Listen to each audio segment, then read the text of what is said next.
Kesederhanaan dan kesajaannya menjadikan Mila sosok yang sedikit misterius, terutama dalam urusan pribadi, apalagi soal asmara. Tak banyak sensasi asmara yang muncul dari layar kehidupan Mila.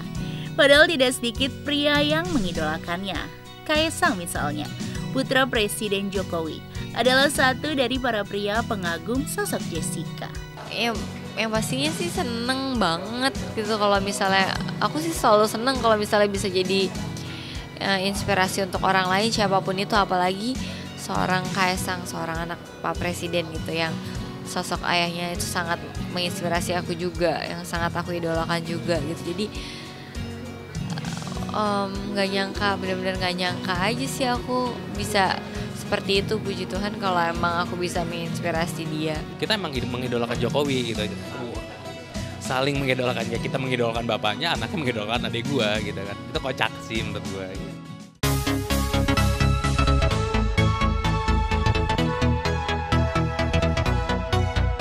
Barangkali tidak banyak nama pria di diary cinta Mila. Selain Kaisang yang diam-diam mengaguminya, Kevin Julio pernah digadang-gadang sebagai sosok yang tepat menjadi kekasih Mila. Tapi baik Mila maupun Kevin menampik satu hubungan seperti yang diharapkan para penggemar mereka. Bagi Mila, Kevin tak lebih dari partner peran dalam sinetron.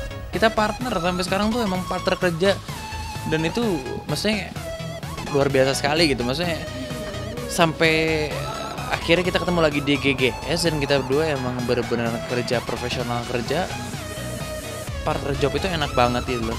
Sebenarnya aku seneng sih, berarti kan orang-orang kan kebawa sama peran kita, berarti kan kita berhasil untuk ngebawain peran kita, berarti chemistry-nya dapet, itu sih yang paling penting gitu kan. Tapi ya balik-balik lagi, kalau misalnya orang sampai ngirap pacaran benar atau enggak, ya emang kita sih sebenarnya nggak pacaran, emang kita dari dulu udah deket banget, kayak udah sahabat, udah kayak keluarga banget gitu. Seru sih gitu loh, emang yang lebih enak seperti ini, yang emang fokus sama-sama fokus kerja, sama-sama profesional aja sih gitu.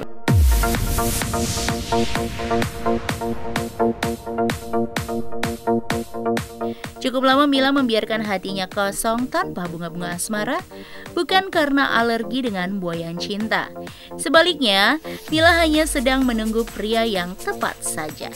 Dia itu harus baik ya, takut akan Tuhan, beriman, itu sih yang paling penting. Karena dari situ, kalau misalnya emang personalitinya baik, yang pasti dia akan charming. Jadi pasti akan terlihat pasti akan ngebuat orang-orang nyaman kalau ngobrol sama dia. Pasti akan gampang nyambung kalau ngobrol sama orang. Harus yang bisa mengerti Mila tanpa Mila tuh berbicara gitu. Karena even kita orang anggota keluarganya pun nggak benar-benar tahu sebenarnya tuh Mila dalam hatinya kayak apa sih gitu kan. Kalau dia lagi suka, lagi duka, lagi sedih, lagi banyak pikiran, atau lagi pengen apa gitu kan. Kita pun juga masih harus ngajak ngobrol gitu kan, masih nebak-nebak. Cool, cuman kayak berkarisma, itu sih aku lebih suka yang kayak gitu. Kalau misalnya humoris tuh kayak faktor tambahan aja ya, yang pasti kalau misalnya orang humoris kan pasti bisa ngebuat orang-orang lebih happy aja.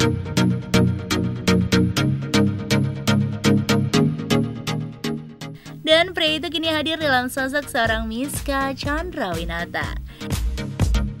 Dan kini tersisa satu pertanyaan untuk jalinan asmara mereka. Akankah keduanya segera melangkah ke pelaminan?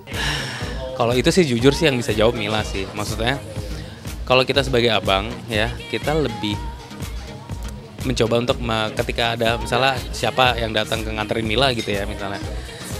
Kalau kita as long dia baik sama keluarga dan Mila ngerasa nyaman, ya kalau emang he's the one ya kita akan approve aja. Kalau sekarang sih aku belum kepikiran mau menikah secepatnya ya. Sekarang masih pengen kerja dulu gitu. Jadi masih jalanin aja. 2 tahun lagi kali ya. Mungkin atau 26 akhir-akhir atau karena Kalau sekarang belum siap aja gitu, terus masih enjoy. Iya, mau tunggu ya, pokoknya menurut aku kan yang namanya pernikahan itu kan maunya sekali seumur hidup. Jadi harus benar-benar yakin, harus benar-benar siap, baru bisa memutuskan untuk ya ayo menikah gitu.